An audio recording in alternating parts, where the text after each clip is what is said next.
Well, wake up, everybody. Welcome to the rebellion. Welcome to Redacted. I'm Clayton Morris. I'm Natali Morris. And on this show, we cover the stories the mainstream media largely ignores. But what if the mainstream media are in collusion to silence conservative voices? That's exactly what's happening. You wondered about what this October surprise was going to look like? Well, here we are.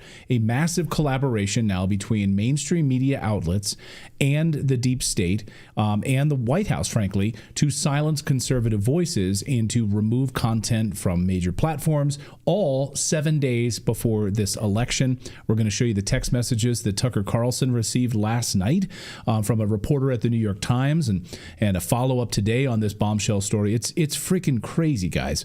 So 7 days, here we go. Plus, we're going to talk about the revelation that the UK government has charged the boy who stabbed young girls at a dance club with terrorism, which inspired all the riots for people saying, we want to talk about open borders. They were pontificating that he might be a terrorist. The government said, no, you're extremist, but he's a terrorist. So this gaslighting by the UK government is par for the course because it's dystopic there. We're also going to talk about the Daniel Penny trial because we have on our hands possibly another race-related case about violence, white on black violence, what this trial says. It's a mess. We need to still pay attention to that in the run-up to the election. And perhaps a good Samaritan standing up to protect other people, right? I mean, all of this is going to come to play here. So good to see all of you guys on this Tuesday, 7 days until Election Day. We've got a lot of news to get to today. So let us know where you're joining us from, please. And thank you for subscribing on whether it's on Rumble, on YouTube, on X, all of these platforms, because we need to be as many places as possible because they are coming after us. They are coming after I guess you would consider us conservative. I mean, our show, we seek the truth. We're not afraid to call out BS. I think the Republican Party is corrupt, just like the Democratic Party. But conservative, I guess, voices are being attacked, which is what we're going to talk about today. Well, independent voices as well. Look at Joe Rogan. He wouldn't call himself a Republican by any stretch. No. We are nonpartisan completely. Neither of us are a member of either party. And we are absolutely, our main tenet is anti-war. Full stop. Yeah. And so, I think people struggle to put us in boxes that make them more comfortable. And it doesn't work that way. That's just not how this show goes. Yeah. So.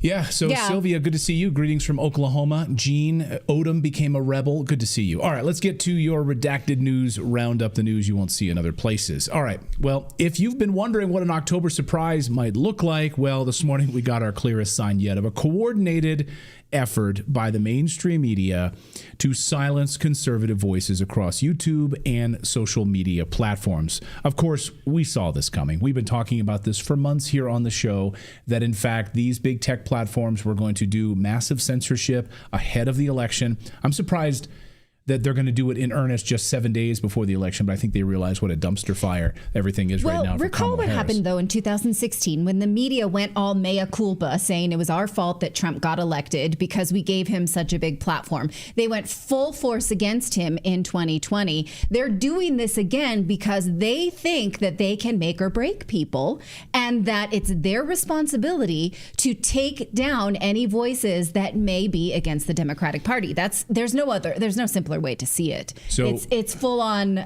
egotism.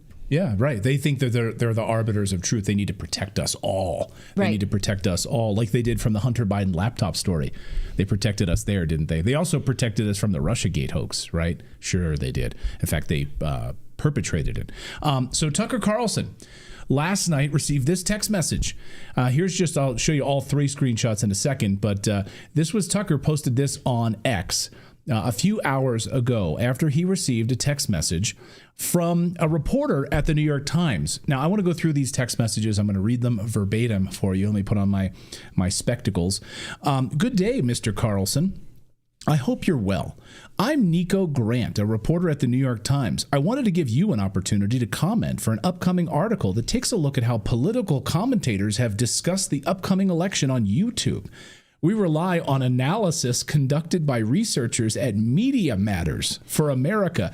I love that they rely on analysis. You don't do it yourself, New York Times? No, they rely on the liberal-backed David Brock Media Matters for America, as Glenn Greenwald has pointed out, one of the most corrupt organizations in all of media. But you're going to rely on them to get your analysis. That's not reporting. That's parroting. So you're going to get your liberal researchers and Media Matters to do your work for you. Could you kindly provide us with a comment or decline to comment by the end of the day tomorrow, Tuesday, October 29th? Thanks so much for your time. By the way, whose schedule, you reach out to him like he has to respond to you? By your deadline? Who the F do you think you are? The New York Times, one of the most corrupt publications in the world, the mouthpiece for the deep state of the United States, an FBI whistleblower who told me when they want to leak stories, you go to the New York Times because they are as corrupt as they come. So who are you to make demands on Tucker's time? You have until the end of the day tomorrow to give me a response. Middle finger to you. Go suck it. Here are the points we plan to include, the New York Times writes. Media Matters identified 286 YouTube videos between May and August that contain election misinformation, including narratives that have been debunked or are not supported with credible evidence. Researchers identified videos posted by you in those 4 months that contain election misinformation. Now, we feature a clip of you saying, quote, all the sadness we've seen after the clearly blank election. All these bad things happen, but people I know love each other more. I also have a few questions. Number one, are you a member of the YouTube Partner Program? Number two, if so, how frequently does YouTube demonetize your videos? Number three, has YouTube sent you messages, emails, or notices in the last year that your content contains misinformation? Thanks for your time. So you see what they're doing here is they're angling to frame YouTube for things they don't like. Right. Angling how? Does YouTube ever tell you that your videos contain misinformation so that not only will Tucker Carlson's content be maligned, but also YouTube for allowing him to have a free voice, which he said when he went on X saying, I'm going to speak only in the places that allow me to speak. And if they don't, then I will leave. And so they're setting up another hit on YouTube for hosting this content. And then what will YouTube do? We've seen it in the wake of COVID, the war in Ukraine, et cetera. YouTube will be saying, well, we have no choice. I mean, the New York Times published this piece. We have to come to the defense of free, we have to protect democracy. Go ahead, Philip, sorry. Well, now that the government's kind of been pushed out of the role of getting to directly act with the social media companies, this is how they have to go around it. This is the pressure. This is the CIA coming in and telling the CEO of YouTube, you need to do what we want. But they can't, if they can't do it directly, now they have the New York Times do it for them. To work in there as their arm. So how did Tucker? I have a question. Oh, go ahead. Really quick, I just have a quick question. How in the heck did they get Tucker's cell phone number? Like, is that just in a database there? Who knows? Like, I mean, and he's not the only one, which you'll see in a second. Who knows how they got it? Well, we know that Tucker was spied on by the NSA as he was setting up an interview with Putin. So the government could have just as easily passed this along through indirect channels. Yeah, exactly. I mean, we know that the New York Times is a mouthpiece of the CIA and the deep state.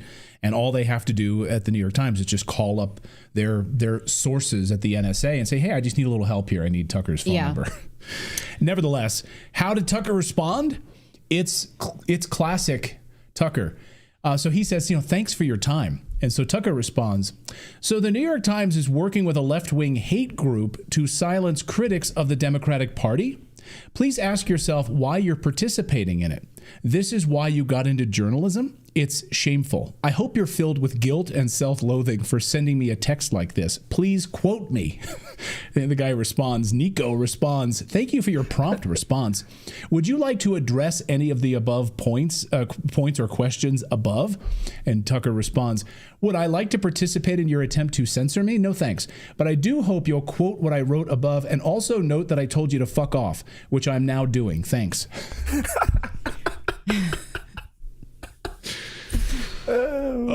Golf clap. Yeah.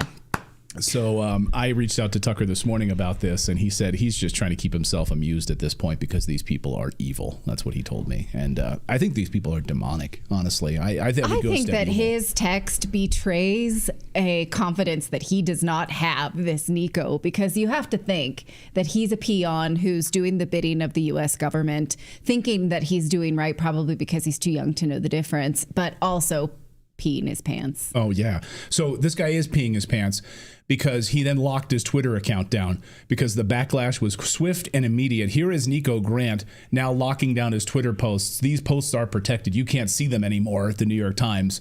You're a New York Times reporter and we can't see your tweets unless you've approved us to see them? Yeah. He looks quite young. Oh, I know. And actually, a lot of people saying he's clearly young, and hopefully you'll, do an about face. Like, this will be a moment in your life where you'll realize, like, hey, I really screwed up here. I was doing the bidding of the deep state and these communists. Well, somebody put him up to this. Of course. That was, yeah. And you're kind of hanging this kid out to dry a little bit. Yeah, it's like, who's going to text Tucker? Oh, I know. Let Nico do it. Yeah, Nico will text anybody. Right. Let Nico do it. He's a tech reporter at the New York Times, and he's a tech reporter that covers YouTube and Google. That's his beat. Like, that's what he does. And Tucker does him a kindness by saving his number under his name so that we can't see it, because I can only imagine this guy would have changed his phone number by now from the responses he would have got. So Ben Shapiro also, and a number of conservatives were also hit by this. Ben Shapiro had this. He says, if you were wondering what the legacy media would plan for its October surprise, wonder no longer. It is here. Today, I received the following text from a reporter at the New York Times and literally asks the same things, almost verbatim, save like a clip that he mentions of his specificity for Ben Shapiro. So Ben Shapiro responds, what precisely is the New York Times doing? It's perfectly obvious. It's using research from Media Matters, which is a radical left-wing organization whose sole purpose is destroying conservative media in order to pressure YouTube to demonetize and penalize any and all conservatives 1 week from the election. Ben Shapiro then writes, that's the entire game here. Run an article in America's, quote, most trusted newspaper that declares pretty much every major conservative a purveyor of misinformation on YouTube, thus strong-arming YouTube into taking action against conservatives. Then he says, this is totally scandalous. In 2020, the legacy media shut down dissemination of the Hunter Biden laptop story and laundered the claim that it was all Russian disinformation, all to get Joe Biden elected. Then he says in 2024, they're even more brazen. They're openly trying to intimidate YouTube, one of the most dominant news platforms in America, into shutting down anyone who isn't pro-Kamala. He's right. Zero Hedge even getting in on this today. One of the largest and most read websites in the world. Zero Hedge tweeted this. It's not just the New York Times and Media Matters. NewsGuard has also been mobilized. The entire censorship industrial complex is in full-blown meltdown over the disaster of Kamala Harris right now. I added that part, but that's why they're in a meltdown mode right now. So NewsGuard, New York Times, Media Matters, this is your October surprise, the massive media silencing of conservative voices. And we saw it yesterday on YouTube. If you did a search for Trump Rogan interview, Trump Rogan full podcast interview, it doesn't matter. Here I did it just before the show just to show you again. Trump Rogan, search. Nothing. News at the top. There's a clip from The Rising. There's a ABC News reaction. Watch Mojo's reaction, 12-minute clip, 15-minute clip here. Another 15-minute clip, 20-minute clip. Not the 3-hour interview. Here's a 6-minute clip. Here's Megyn Kelly's response. Oh, and then people also watch these other choices. So we're done giving you search results. Here's some other things we think you'd like to watch, like this. Mark Cuban on why he dumped Trump. Why do you think when I type in Trump Rogan, I want to see a freaking interview with Mark Cuban on CNN about why he's now supporting Kamala Harris? Oh, continue scrolling all the way down. You can see it. Keep going all the way down. No interview. The Rising's response, all these companies, ABC News's, Fox News's response, shorts, and then clips from like a year ago. Oh, there's Trump on the Fresh Prince of Bel-Air from the 1990s. That's relevant. Here's Bill O'Reilly and I mean, Jon Stewart. That's relevant. Here's Saturday Night Live. That's relevant. So do any search you want. Unless you specifically go to Trump Rogan's page, you won't be able to find it. So what did Joe Rogan do? He posted it on X. this morning or overnight, I think. And now at this point, as of 10:21 p.m. last night, had 5 million views in just like a short amount of time. He says, since there's an issue with searching for this episode on YouTube, here's the full podcast with Trump. There you go. So this all happened at the same time, within like a 24-hour period, the mobilization of the media and the attempt to silence these conservative voices. So here we go, folks. They just don't understand why their attempts to promote the Democratic Party and thereby themselves and their own self-interest is not working. The polls are showing them that their influence is waning, and they're just so confused. Yeah, it's very confusing. Well, we got more news, too. Wielded such power in a bad way. True. We got more news in our roundup. Yes, we do. Okay, well, the censorship industrial complex in the United States has a new face, the face of warmonger Victoria Nuland, who we like to call Dolores Umbridge here, pushing the same old Russia story. Now, a few weeks ago, Nuland joined the National Endowment for Democracy. We've talked about this organization ad nauseum. They fund research through the CIA to whatever their own means are about Ukraine, censorship, what they call right-wing media, which is basically anti-government.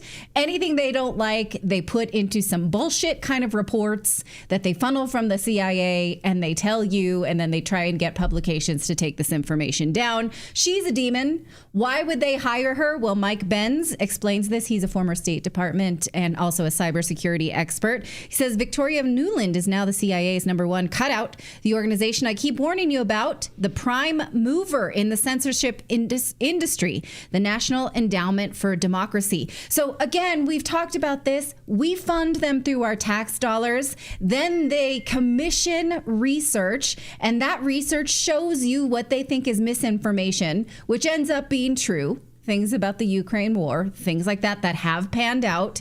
And then again, we fund this, and now she is one of those heads of the NED. So, okay. Now, MSNBC is giving her a platform to push her censorship plan and push the false narrative once again. Russia interfering with our election because we didn't get riled up about that enough the first 2 times. Here she is on Rachel Maddow. And again, this tea's cold, but they still want you to drink it. Third election in a row in which Russia has tried to interfere to try to get Trump into the White House. How do you assess the magnitude and the type of interference they're attempting this year compared to what they've done in his previous 2 elections? Well, as you said earlier, Rachel, he's at it again. This time he's not even trying to hide his hand, and he has far more sophisticated tools. You know, his AI is better, so he can make these fake videos. He has done things like spend $10 million trying to buy American influencers and get them parroting his lines and not even know it's happening. But he's also got a brand new, very, very powerful tool, which is Elon Musk and X. You know, in 2020, the social media companies worked hard with the U.S. government to try to do content moderation, to try to catch this stuff as it was happening. But this time, we have Elon Musk talking directly to the Kremlin and ensuring that every time the Russians put out something like this, it gets 5 million views on X before anybody can catch it. So it's quite dangerous. Although I do think the American electorate has gotten more sophisticated and more savvy about this stuff. Oh my God, she's a Death Eater. Okay, let me just remind you that in 2020, when she says tech companies worked with the U.S. government, no, the U.S. government demanded censorship out of Twitter when it was Twitter at the time. And Twitter said, we cannot find any proof of Russian influence and fake Russian accounts influencing the election. So Democrats went after them and said, oh, we're going to make you pay for not giving us what we told you to find inside your own platform. So that's what she's referring to. And they're laughing at themselves as if like, I told you we had no proof, but we're going to say this again. So, okay, I honestly cannot believe that this is allowed on television. They are Death Eaters. And promoting it actively. Yeah. I love Elon's response to this. He says, you can see evil oozing out of Nuland. Yeah. Yeah, it's exactly right. The comments are great on this, but I also just I effing can't stand it. I love that she's, Putin is literally there using AI. Like Putin's like there, like with his AI tools, like influencing our elections, sending out deep fakes. We read the investigations the first 2 times. I fell for this. I sat in your hot tub of lies. And so now you're going to have to give me better proof than just your evil giggle. Can't stand it. Okay. Can't stand you. Speaking of Putin, let's talk about NATO's war in Ukraine. Russia overnight announced major victories in the People's Republic of Donetsk, capturing 3 key areas there. Remember, Donetsk, of course, was attacked as part of the Donbass for 9 straight years by Ukraine. That Victoria Nuland helped fund and carry out, the evil witch. Under control of their CIA handlers, they carried out a genocide in the Donbass. They don't want you to know that. They want you to think that this was Putin's unprovoked war that started, when it did in February or so. For 9 years, they carried out a genocide, slaughtering these ethnic Russians in this particular area. And this morning, so they've captured a bunch of key areas now. This is, of course, huge setback for Ukraine. And this morning, Putin launched nuclear exercises. The drills involve ballistic cruise missile launchers, according to the Russian president across the entire country. Submarines, Air Force bombers, and new state-of-the-art nuclear launchers conducted drills. Watch.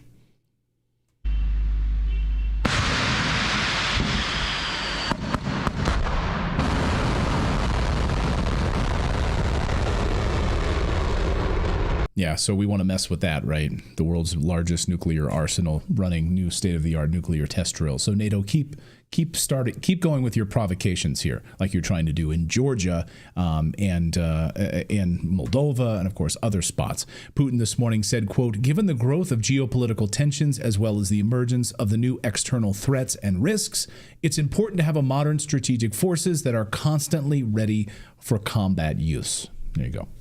Well, Germany is collapsing thanks to the war in Ukraine. We've been watching this happen slowly and painfully for over 2 years. The German economy is officially in a recession and about to get much worse. Volkswagen is planning mass layoffs, plant closures. Yesterday, Volkswagen auto workers in Germany left their jobs for an hour to protest a major restructuring announced by their employer. The new plan includes closing 3 German plants and mass layoffs for its workforce of about 300,000 people. These are the cars with the actual VW print on the front, not the whole group, what they're actually intending to do about it, what sort of cost-cutting measures they are going to roll out. And, John, they are absolutely huge. We're talking about cost savings of about 4 billion euros. We're talking about blanket cuts of pay of workers at Volkswagen by 10% across the board. We're also talking about the closing of 3 factories. That is what they plan to do at the management level. This is a company that has never in its history once closed a factory in Europe. Okay. Now, just this week, well, let's keep on this. He mentioned at least 3 manufacturing plants will be closed. The remaining plants will be downsized. Whoever does get to keep their job after these massive layoffs must accept a 10% reduction in salary and all end of their bonuses. Now, just this week, when it was announced that the German economy did not grow the 0.2% that it was expected, the finance minister, the German finance minister, Christian Lindner, said, well, at the moment, we're just not as successful as we should be and we used to be in the European Union, as if it's the fault of the German people. Like, oh, they're just lazy. They're not working. It's their fault. Well, whose fault is it that they took away affordable energy, that they sent all their euros abroad for Ukraine, that they were dragged into a war they never should have, that they accepted mass migration from other places, not just Africa, but also Ukraine? Whose fault is that? Oh, yes, but those lazy Germans. They're just sitting around. It's Oktoberfest, right? Germany is Europe's largest economy, and economists say this will drag down the rest of Europe. So what exactly is happening? Well, again, sanctions against Russia, expensive energy. It's a government-created crisis, and their people are suffering. Tomorrow, we're going to have Ralph Scholheimer on the show to talk about this. You know, those lazy Germans, they just don't want to work. It's their fault. Yeah, and that has nothing to do with the United States blowing up the Nord Stream pipeline at all. And now Germany is now purchasing natural gas from the United States and India at twice the cost that they used to be able to get it from Russia after we blew up their pipeline. Just a minor caveat here. Yeah, we're just not as successful, he's saying. Like, it's a cultural problem. We forgot how to be successful here in Germany. We'll get ready for another color revolution, this time carried out by the United States. The United States is is great at these color revolutions where we don't agree with how your people vote. So we go in and then we foment a coup and we throw your country into chaos until we get the way that we want. The U.S. is meddling in the country of Georgia's election now, threatening the former Soviet country with severe consequences if they don't overturn this weekend's election, basically. Yeah, a little pipsqueak dipshit Matthew Miller from the U.S. State Department threatened the government of Georgia to submit to the United States or face consequences. Listen. We have consistently urged the Georgian government this year to walk back its anti-democratic actions and return to its Euro-Atlantic path. We do not rule out further consequences if the Georgian government's direction does not change. We want to see the process investigated. We've noted the irregularities and the calls from local and international officials to see a full investigation, and we join those calls. Does that mean that you take issue with the results? We are not, but don't have a final assessment. So we don't have a final assessment on the results now. We want to see as they have been characterized. We want to see an investigation by various people, we want including non-Georgians. We want to see an investigation take. All right. Oh, yeah, okay. Who's States. going to investigate ours? Yeah. Exactly. Get the Biden administration. Can we trade, Georgia? You send some people here, we'll send some people there. Right. Can we do a swapsies? Oh, yeah. Get the U.S. State Department to do. Go ahead, Phil. That's such a dick move. It's like, that's like me getting all pissed off because somebody 4 houses down to cook something for dinner that I don't agree with. Like, yeah. Why am I getting involved in that? I don't have to eat it. It's not this. We are not Georgia. We have a Georgia. Yeah. Maybe he's confused. Maybe he thinks it's the state of Georgia. Because that house that's 4 houses down from you is right next door neighbors to Russia, which can be used as a proxy in order to carry out further provocations from NATO against its neighbor. Yes. That's why that house 4 houses down is a concern to the United States. So how dare you vote for your own self-interest? We will come in and we want to do our own investigation. You don't want to hate Russia and attack Russia? Oh, you need to vote differently then, you people of Georgia. How dare you? Dragonfire says it great on X. He says, what right does the U.S. have to dictate to other countries? Georgia had a fair election, but the U.S. is trying to overturn it. Why? They want the country of Georgia to attack Russia. The people of Georgia don't want war. This is exactly what the U.S. did in Ukraine in 2014. Stay strong, Georgia. Hungarian leader Viktor Orban was showing his support for Georgia. He flew into Georgia, and people are pissed. I mean, the EU is pissed. NATO is pissed. How dare you go show your support for Georgia? And he did. And he basically told the United States to go pound sand, did the Hungarian leader Viktor Orban. So the EU, the U.S. got really angry at Georgia earlier this year also when their parliament outlawed LGBTQ plus propaganda aimed at children. This was a specific thing that the Georgian government did to protect minors in Georgia. How dare you defend children from dangerous transgender sex change agenda, said the United States government. We're pissed about that. The Biden State Department. Georgia also approved laws that allowed NGOs to be labeled foreign agents. Imagine that. You mean non-governmental organizations that peddle influence should be labeled as foreign agents? What a novel idea. Imagine if AIPAC, the Israel lobby in the United States, was labeled that way, as a foreign agent, right? And that would keep Israel out of the pockets of every American politician except for Congressman Thomas Massie. So that's how this works. They didn't like that. Oh, you mean we can't peddle influence and throw money into your election cycle? The United States can't throw money, illegal money, through non-governmental organizations, like through U.S. aid? Yes, Samantha Power, sorry.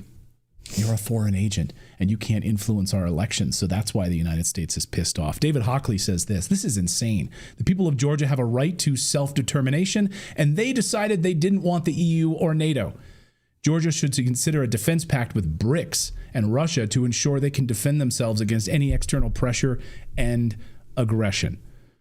Now, a lot of international investors enjoy investing in Georgia because it's a strong economy right now, right? Because it's a sovereign nation right now, because it's a country at peace. So, once the United States sets its sights on you, you got to make sure that they don't get a country type Epstein. So Georgia did not implode. Georgia did not kill itself. We're going to have to keep an eye on Georgia because they could be the next Lebanon once the United States decides, right? Exactly. You get a Hillary Clinton with an eye on you. Or Victoria Nuland with an eye on you. Exactly. You better watch out. We've seen this before. All right, coming up here, you remember those 3 young girls in the UK that were at a dance class? After school, they were at a dance class and they were brutally stabbed. People and Britons took to the streets demanding a change to the illegal immigration that descended into that country. And then, of course, those people who were protesting were thrown behind bars and censored for calling out all of this mass illegal immigration in the country. Well, now we have a major update on that story we're going to bring to you in a second. But first, we want to tell you about our friends over at American Financing, because the economy is, of course, a major burden and a major issue in this upcoming election. Wages are flat. Expenses are up. It's hard to pay your bills without grabbing for your credit cards. So if you're a homeowner, you can do what wealthy people do and leverage your assets through your home equity. Our friends over at American Financing can teach you this. With interest rates coming down, now is the time. They're in the low fives, depending on who you ask, and they're supposed to drop again in November. They can show you how to put your hard-earned equity to work and get you out of debt. Their salary-based mortgage consultants are saving their customers an average of $800 per month. And if you get started today, you may get out of your next 2 mortgage payments because you've restructured that debt, which would give you even more room in time for the holidays in your finances. So call them and say, I am ready to learn this. If it works for you, it does. And if it doesn't, it doesn't. But at least you've learned a new trick, again, that wealthy people use all the time. So call them at 866-890-8434 or visit americanfinancing.net/redacted. One more time, you see it on your screen, americanfinancing.net/redacted. Well, remember when the UK government arrested people for what they called far-right protests after the killing of 3 young girls, innocent young girls in Southport? All 3 of these young girls were stabbed after a teenage boy decided to bring a knife and start stabbing at a Taylor Swift dance class this summer. Scared and frustrated, the British people took to the streets to protest open borders and liberal politicians who refused to keep them safe. Now, Prime Minister Keir Starmer, remember, he called these people extremists and racist. He said the problem was that there was a rot in the heart of the British people. The problem was them, not open borders or liberal governments. A rot in the heart. Who was talking? What? Did David just say something? No, I just said, a rot in the heart. A rot. Yeah, that's the problem. It's a rot in the heart, not the wide open borders. I could say that I'm pretty sure that a rot in the heart did not stab those 3 girls. Right. Yeah, no, they didn't. Right. Yes. And in fact, because this boy ended up being born in the UK, his parents were immigrants, but he was not. What these protests wanted was a discussion about assimilation.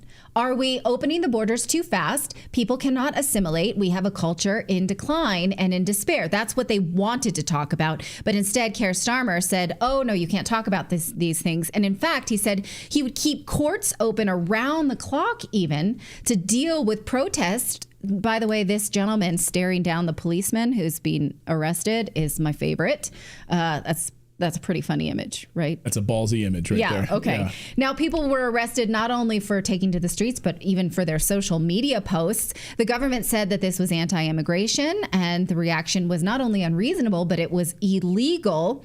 But then today, the man he's 18 years old, so I'm going to call him a man, Axel Rudakubana, was charged with producing the poison called ricin and possessing a military study of al-Qaeda training materials. And the government says he has ties to al-Qaeda, or at least has been searching for it. And he's been charged with having a PDF document of a kind used by someone who is committing acts of terrorism.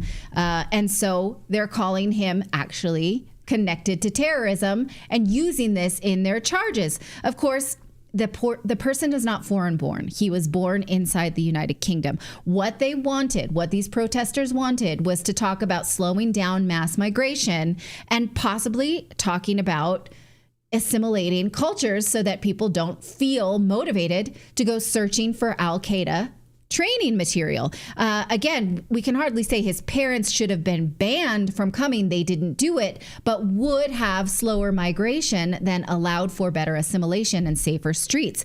British people can see that their government makes no effort to assimilate culture and protects migrants' rights over their own. That was one of the things that led Muslims and Christians to be protesting together.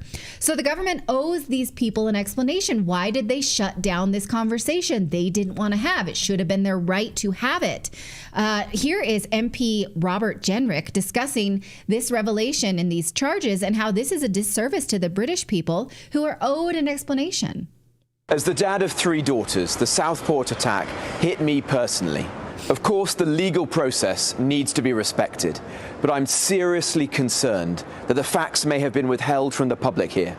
The government and authorities told us for months that they were not treating this as a terrorist incident. But today, the attacker has been charged with terrorist offences, and it has been revealed that he has been allegedly reading terrorist manuals.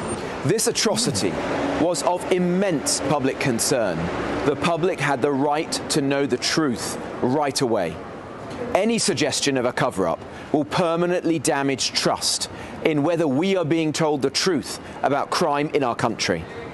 So Keir Starmer must urgently explain to the country what he knew about the Southport attack and when he learnt it. Across the board, the hard reality of mass migration is being covered up. The public can see with their own eyes that they are being gaslit by the liberal elite. Now, a commenter in our chats, Mickey Trickster, says that these people were setting fire to things. They were rioting in dangerous ways, but some of them were arrested for social media posts, for asking if this had to do with terrorism. And in fact, it seems that the government was hoping that this would not get out. Guido Fawkes is a media outlet in the UK. They say that authorities kept them from publishing this news last week. So who's watching the media and trying to clamp down on this story? So does the government owe these protesters an apology? Can some people maybe get out for saying things or questioning things that were legitimate? An explanation? We didn't really see all of the social media posts that the government took action on, so we can't really know. But if somebody was saying that this could have been terrorism and was arrested for that, will they get out now? Or will the people of Britain get a real discussion about mass migration and unassimilated populations? Shouldn't they have done that to begin with? So let us know what you think of this in the chat. We have more news to get to. We're going to talk about the Daniel Penny trial, the person who put a homeless man in a stranglehold on the subway, and that person later died. Is this racially motivated? Is this something that will prompt more race riots a la George Floyd? We're going to talk to Lionel from Lionel Nation on YouTube coming up in just a second.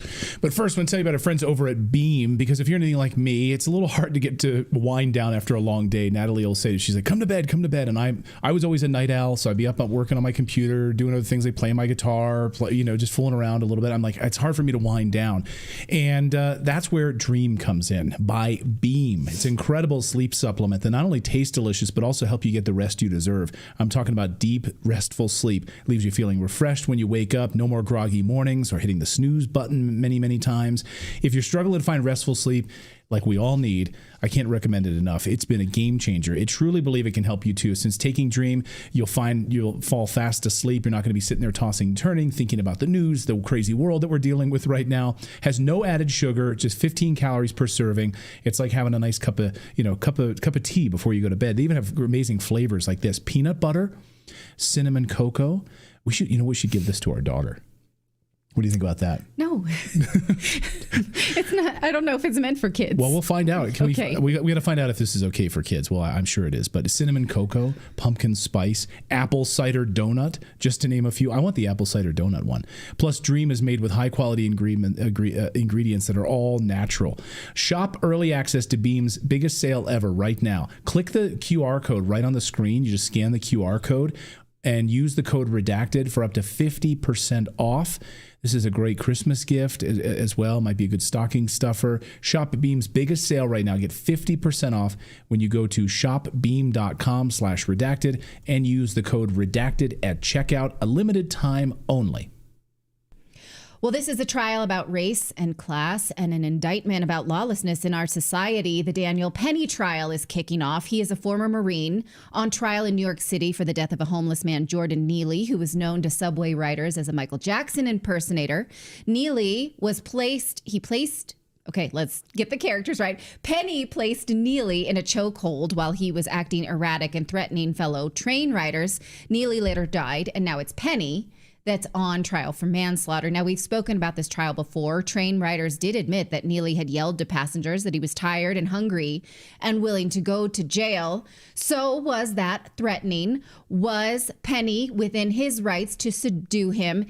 What is this trial really telling us? So we have former litigator and legal expert Lionel Nation from the Lionel Nation YouTube channel to join us. Thank you for joining me, Lionel. Did I get all that right? Sort of.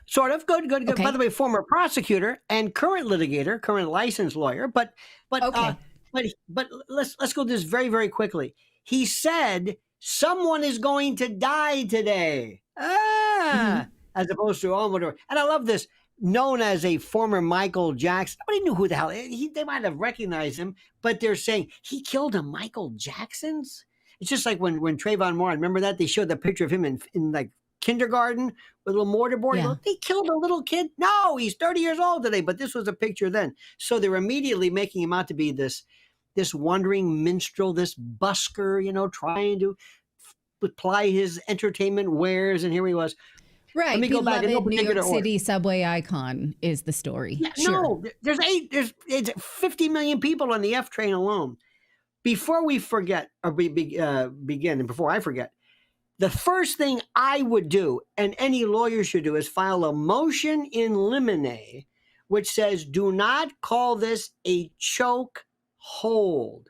Choke is when you press upon the throat, the windpipe, and it stops breathing. As a certain person who was dispatched in a certain place, in a certain detention center, while he was awaiting trial, and they ruled it as a homicide. That was a choke, hyoid bone fracture, thyroid cartilage fracture. That's a choke. Carotid restraint is on the side where you are. It's the old sleeper. You're breathing fine. You don't die of asphyxia. You may die of brain damage later on. So we've got to, and people call it a chokehold. They've used this word, and it is the wrong term. He was not choked. By putting my arm around the sides of your neck, you are breathing. You're not doing that. So that being that. What happened was, Natali, I'm sorry, I don't want to jump ahead, but this drives me crazy when I hear let's pretend that you're his defense attorney and not the prosecutor for the city then. Okay, so that's one thing you would do. And then what are the other obvious bits of this case that you would be arguing if you were, and then we'll go to the other side and then you can play the prosecutor for the city. Good. That's exactly the way to do it. The first thing is the law, there would be a jury instruction I would insist upon, and the judge would instruct that you have the right for self-defense of yourself and others. When you see that there is some type of harm, the force that you exert has to be commensurate with the threat. I mean, if you pull out a gun and shot him, that's illegal for a number of reasons. But the question is, does he have the right to do this? Yes. Does he have the right to hold him while the police are coming? Yes. And one of the things I would like to say in closing argument, jumping ahead, is there were other people involved. They aided and abetted. If this is a crime, they were helping him. But Natali, he is white. Mm-hmm. Yes. And the Michael Jackson, Mr. Neely, is black. And I'm sorry, but if it were the other way around, you know it and I know it. If this was his home, this former black Marine with, let's say, a white craze, whatever, nothing would have happened. Not only that, he would have had no bond. It would have been cashed as bond. Goodbye, see you later, and that sort of thing. Here is the problem. And how relevant is it that the condition of the subway is such that riders are regularly scared? We hear of lots of crimes, stabbing, things like that on the subway. So riders are regularly on alert about crime because New York City is ridden with crime these days. Is that relevant? There is not a human being who has never even been to New York who knows subways, Death Wish, Bronson, subways. Not only that, let's assume this was a little ferry, a little a tram at Disney World. And if somebody says, okay, But on this little tram, this crazed degenerate came in and said somebody's going to die today. So yes, the history of that, I think most New Yorkers know implicitly, but the particular statements of this man really put it into play. Now, here's the issue.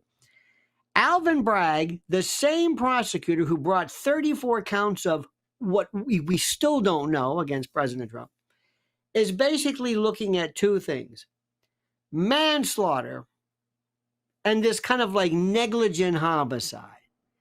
And basically between two things, and we're not going to go into the specifics of it, the more serious, the 15-year version of this is that he knew the threat of what he was doing and he discarded it. Or in the negligent homicide, he didn't know what he was doing and it was an accident. Oops. Versus recklessness. And what was that recklessness? You put your hands around it, and you put this person in a position, this carotid restraint. They're going to call it choke, and you should have known better.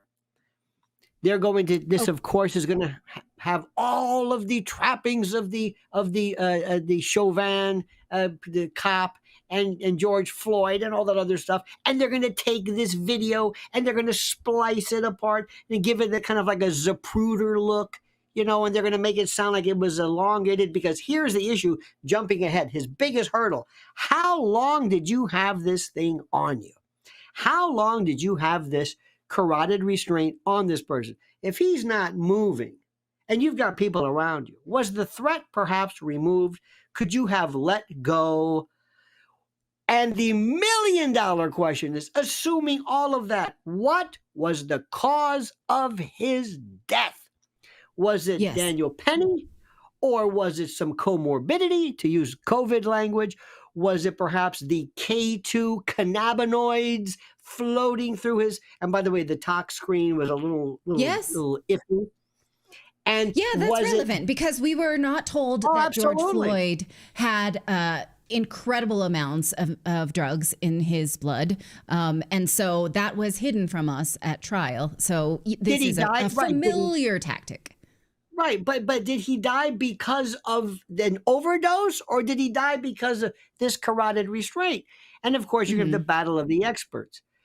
There's so much reasonable down here. The biggest thing about this is that all of the jurors in this case are going to be Manhattan resident. I don't care who you are, by virtue of this particular venue. This is a state court case. It's not federal where they could be coming from, Westchester or whatever. No, it's here. So they know. And when the witnesses testify, when other people testify, when they see the video itself, depending upon how much is allowed, what other people say, what Alvin Bragg is maybe hoping for is, I'll try 2 bites of the apple. I'll go for this 15-year maximum, which he's probably not going to get, this manslaughter, and I'll go for this negligent, and I'll let him see. They'll say, well, you know what, we'll acquit him of the serious one. But the bottom line is, the issue is, depending upon how the jury instructions are going to work, is, ladies and gentlemen of the jury, there is reasonable doubt here. We don't have to prove anything. But if we show you that you have a doubt with which you can attach a reason to, do you have a doubt as to how unreasonable this was? Because for him to be found guilty, you have to show that he was unreasonable in jumping in, unreasonable in the particular force that he applied, unreasonable in the situation that he perceived, unreasonable based upon the totality of the circumstances, and other witnesses are going to say he was 100% reasonable. And also, thank God for this man. Thank God. If somebody says, somebody's going to die. Now, you can also, we have to bring in experts. Let's show what this is. And I would make that jury an expert in what a carotid restraint is. It's on UFC.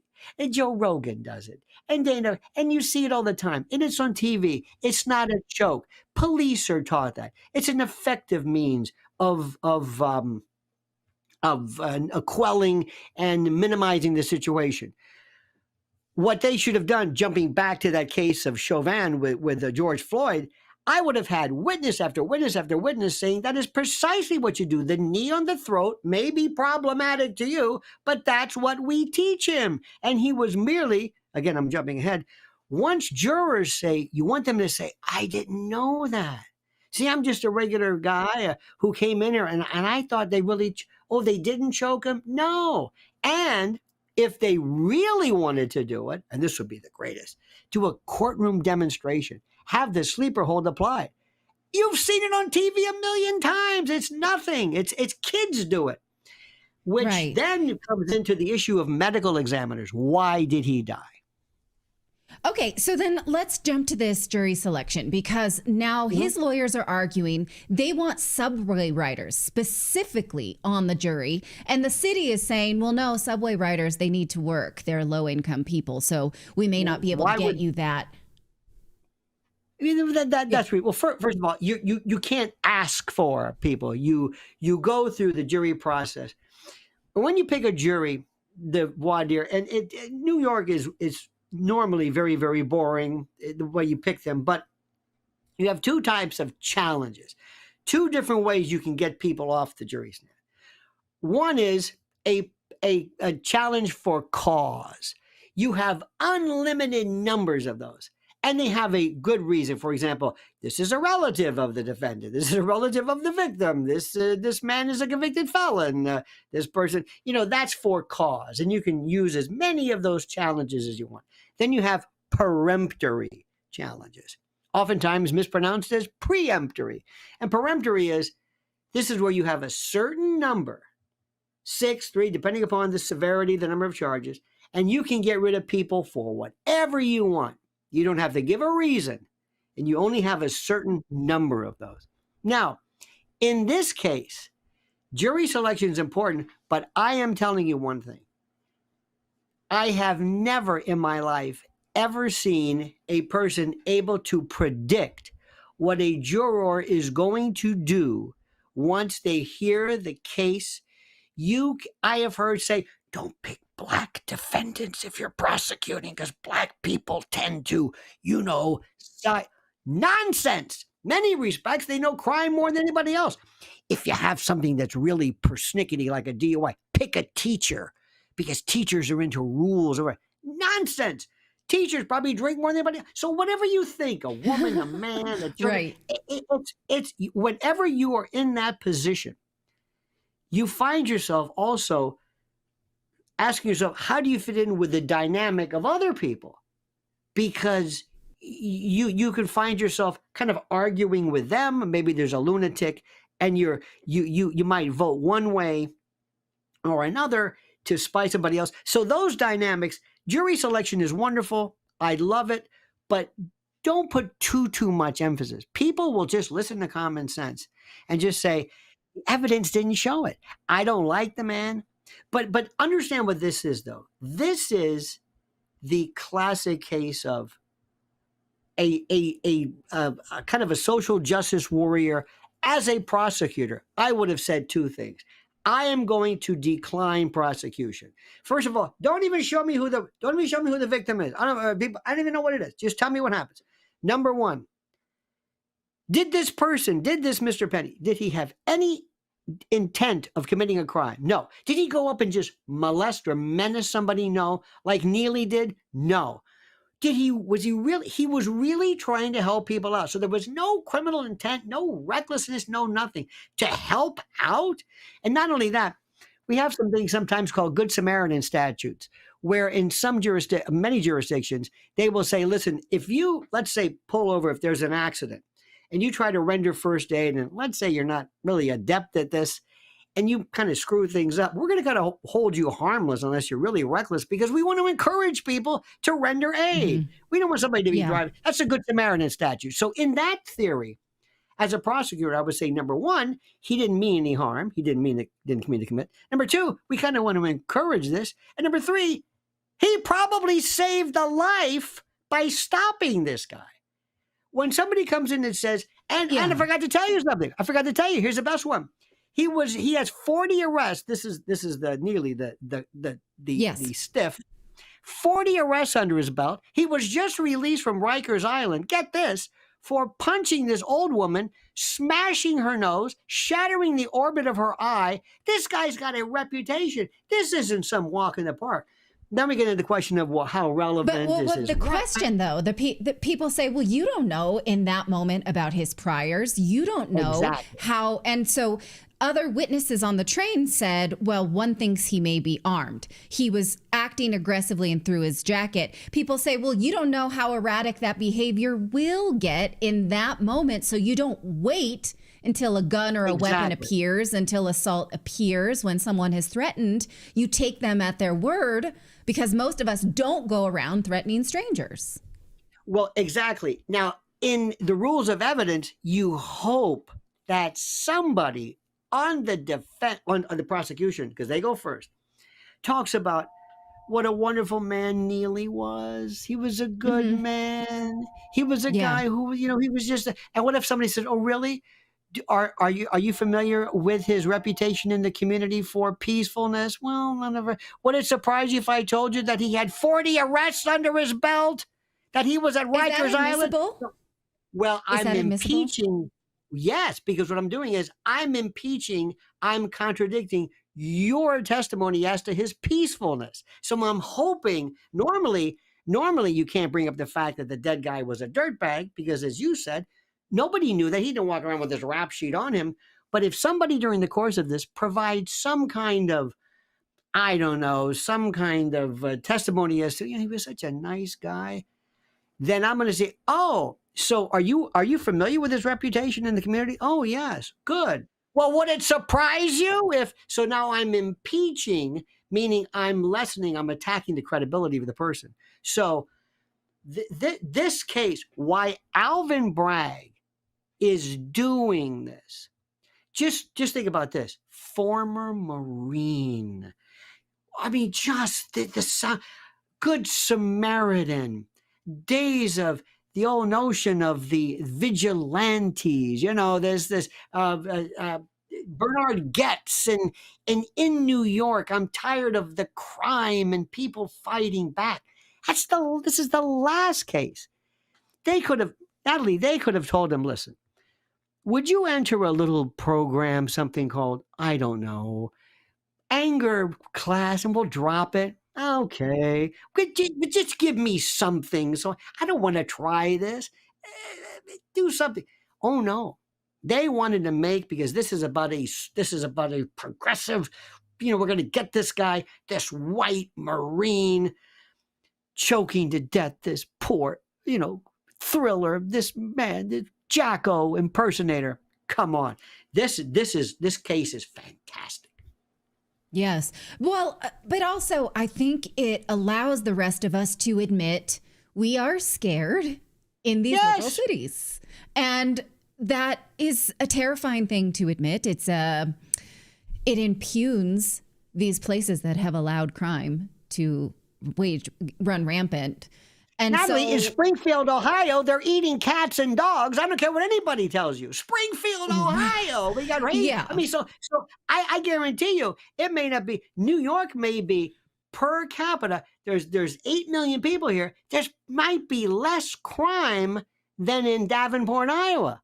Believe it or not, because you hear about this. Because every day there are days that go by with 8 million running around and nothing happens. The odds of that. So yes, the perspective is, of course, that. But the idea of this man standing up and saying, I'm going to help these people out. I'm not out trying to rough somebody up. I wanted him to stop. And he wouldn't. And also, what about the other people who assisted him? If he's guilty, they're guilty. Anybody who aids, abets, counsels, procures, hires. This is the accomplice statute. Why were they given a pass? Why? So I think we know why. But in the wake of this incident, there were riots in the New York City. Well, I don't know if we call them protests in the New York City subway. People saying we've got another George Floyd on our hand. We're protesting racial injustice. And so now we have primed the city for another race riot. Well, perhaps, maybe, kind of, sort of, but I think we're a little bit kind of rioted out because we went through all of this stuff with this Palestinian stuff. Well, we're tired of it. But also, this is weird to say, but I don't feel it with him. George Floyd, Mama, I can't breathe. There it is. Yelling for his mother, with this guy with that thing on his neck. Sometimes it's the optics, the symbology, the semiotics. I don't know who knows. But this one, especially the people, unlike a lot of people could have said, with George Floyd, look, you had him on the ground, handcuff him, and that's enough. Here you're going to have, that man is a hero. That man, were you afraid? You better believe I was afraid. Are you glad there was a Daniel Penny? Yes, I was. Thank you. Your witness. Next witness. Yeah. Were you on that train? Right. Yes, I was. And if it wasn't for that man, did you feel better? Did you feel relief? Were you happy? Because there's no police there. There's no cameras. There's no ring camera. There's no help. This is one after another. That's the difference. So in the event that this trial blows up in Alvin Bragg's face, does he face consequences? No, because he shows they went to a grand jury. A grand jury said this. He's merely doing this. Right. No. There was probable cause. They had the chance. They went before the judge. The judge said this case is good enough. They go, no, he's not. But it just goes to show you. This might be, and I don't know when this is eventually going to go to trial. It's going to be after the election for sure. But Natali, there's a difference. There's a feeling in this country, obviously, on every level. And remember, this weekend here in New York at the Garden, you can't even imagine. They never showed you anything of what was happening. That was Woodstock. That was something I never saw or thought possible. That zeitgeist, I hate to use that word, but that kind of collective way of thinking will permeate and be felt long after the election. These people are here, and there are people who've had it. We have Tren de Aragua, we have these gangs, we have people, we have open air prostitution. People are getting sick of this. And when it finally gets to trial, it might, this thing may be disposed of, I hope, with a dismissal and maybe go away and in the interest of justice and that sort of thing. Right. Well, it really is a shame of a story, but thank you for that context. Horrible. You can find more on Lionel Nation YouTube channel. It's always a pleasure to have you on Redacted. Good to see you, Lionel. Thank you so much. Have a great day. All right, so let us know what you think of that story. And again, you can follow Lionel on Lionel Nation YouTube channel. And he's the one I go to when it's like, oh, what do I make sense of this legal filing when the Justice Department has clearly been radicalized in all sorts of ways, because that's the country we live in. We're going to get to your super chats in a second. So if you have something to say about the stories we've covered today, let me know. You can get those in early so that we make sure that we get to them at the end of the show, or you still have a few minutes to do so, and we'll respond if we can. We appreciate everything that you have to say, and also we try and participate as much as we can while we're also concentrating on the show. But before we do that, I want to tell you about our friends over at Bioptimizers, because the clock is ticking on 2024, but it's never too late to revolutionize your health. Did you know that you can make positive changes faster than you might think, like better nutrition showing results in just 1 to 2 weeks, consistent workouts transforming your body in 8 to 12 weeks? Now imagine amplifying all these benefits with just one powerhouse supplement. Enter Magnesium Breakthrough by Bioptimizers. They are your secret weapon for unlocking peak performance. This groundbreaking formula harnesses 7 forms of highly bioavailable magnesium, scientifically designed to elevate your sleep, support workout recovery, and boost muscle growth. So picture just drifting off to sleep effortlessly, waking up bursting with energy, watching your fitness goals materialize because you have easy recovery. With Magnesium Breakthrough, you're not just taking a supplement, you're upgrading your body's operating system. So don't let another year fade away. Seize control of your destiny with Magnesium Breakthrough. You can get 10% off if you use the code Redacted by going to bioptimizers.com/redacted. It's time to make these final days of 2024 legendary, and you're going to need your strength. You guys, it's a crazy time to be an American. So use the code redacted, get 10% off, buyoptimizers.com/redacted. All right, David, hit me with those super chats. All right. So we got, I'm going to do the Rumble rants first, Yes. since I can't put those on screen. From G Fontes 119, doesn't it make perfect sense that Putin and Russia would try to help President Trump? The left's creation of Adolf Hitler reincarnate, that's responsible for the death of millions of Russians in World War II. Okay. I'm not sure I follow. That Putin would want saying, Trump. Yeah, it's basically saying that since the left painted, Trump as basically Adolf Hitler, it doesn't make sense that Russia would support him. Because Russia, is the one who put down because the Russia Nazi lost party. a lot of lives in World War II. Sure. Yeah. Okay. So, good point. Pardero, hello from Wyoming. Hello. And also from Pardero, Georgia runs cleaner elections than the USA. Well, it would seem. I mean, as soon as the USA says we want in on it, then you know that they want not a fair election. Yep. From Brewdog77, Georgia, not my pig, not my farm. Yeah, that's a good one. At least not the one overseas. The Georgia in America, we need to be focused on that one at this point.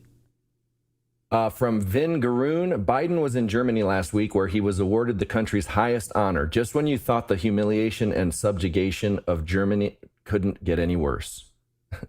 Oh, that must have been hard to watch. Right. I mean, he basically dragged them around from the back of a truck and, broken their economy. And then to watch that, I get it. That must have been infuriating. And then two more from Padero. Help them where they live, not where we live. And then make vigilantism great again. Oh, regarding the Daniel Penny trial. Yeah, we'll be watching that with great interest. And it is funny that Lionel had said that maybe we want to encourage vigilantism. I don't know how I think about that because that can go too far quite easily. You don't want anyone in hockey pads out there. Yeah, but that's no.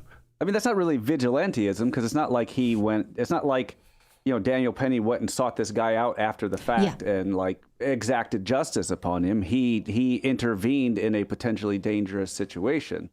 And so he was acting more as a defender rather than vigilante, I would say. But yeah, we want defenders. Agreed. Right. Not necessarily vigilantes. Good point. And then G Fontes 119, how did Lionel get one of Clayton's shirts? Costco. Clayton gets those at Costco. Okay, so now the rest I'm just going to throw on screen for you to read. Sure. Great. Okay. Let's see. Aaron Forsyth, $2. Thank you so much. Our taxes are paying for the government's privacy. Right. Certainly not our own. I'm with you on that. Thank you for that super chat. Just Plain Fed Up says, I'm so brokenhearted over the way the media is today. I'm just not sure they will allow I think you're saying a Trump win. It very much feels like that. And they're doing everything in their power to discourage you from voting for Trump for sure. Yes. Also, if Trump is permitted to win, the left will riot in a way we have never seen. They'll also make sure he's put in jail, then another revolution. That's what a lot of intelligence insiders have been saying, that they're preparing for riots and some kind of disruption. And it does feel like the justice system is a backup, that if he wins, then they can proceed with the weaponization of the justice system. Absolutely, you're right. Yeah. Banana GT says the voting machines in Grand Rapids, Michigan were not working. They told us they were acting up. There was not auditors. They all seem pretty woke. And this happened Saturday. Thank you for sharing that experience. And I hope you go back. How many people won't, though? From M, please research and try to reach out to a man named Ron Unz. Literally an intellectual goldmine of research and information on topics discussed on this channel. Okay, this M likes to give me homework, but I've done it, so I'll put that down. Ron Unz. Will I get in trouble for Googling that? I can't see far and close at the same time. So, okay. Oh, okay. I see what. Okay, I'll look into it. I read you, Mrs. Esterhaus. Okay, Sailing Prepper Dark Secrets. I would love to hear you guys cover something about purchasing property outside of the U.S. We do have property outside of the U.S. I don't necessarily want to disclose where, but yes, we do that. That's all I'm going to say. Do you have any information on that, on Morris Invest or whatever it is? No, Morris Invest is only domestic. We don't do anything like that. No. So, okay. Thank you, Kaylin Abbott, $2. I really appreciate it. From Andre, Coinmeister Cardinal, thank you for the $550 Canadian dollars. Thank you. I really appreciate that.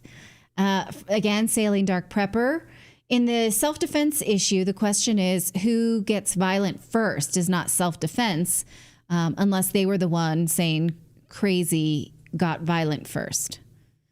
Yeah, I suppose that's up to the defense who became violent first. And the witnesses say he was throwing his coat at people and threatening that he was going to go to jail for hurting someone, which was implied. So who wants to wait there and decide who's going to get attacked by said person?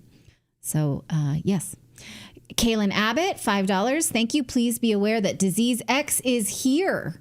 If your kids get sick and they can't figure it out, demand a chest X-ray because it's a mycoplasma pneumonia going around. Okay, that's great. We'll look out for that as flu season ramps up. $4.99 from Kia Speaks Truth. The Nevada Supreme Court has allowed for absentee ballots 4 days after the election with no postmarks on the envelope. What? Okay, that doesn't. We'll look into that. Holy crap. From Tyler, Rada DuPont says, please interview Dr. Jerome Corsi. He's part of a group known as God's Five Stones experts in investigating algorithmic voter discrepancy. More homework for Natalie. I will look into this. Dr. Jerome, what was it? Corsi. Dr. Jerome Corsi.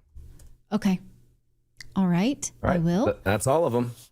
Okay. Thank you so much. Thank you for joining us today. We will be back tomorrow.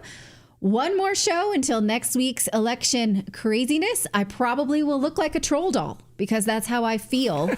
I mean, it's not like, I'm out doing anything. I'm just reporting this, reading books, talking to sources, but I feel crazed lately and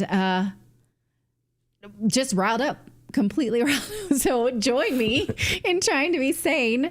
And then we will, we'll be busy. We'll be here. So thanks for joining us. Okay, we'll see you tomorrow, everybody. Same time, same place. Thanks for joining us today.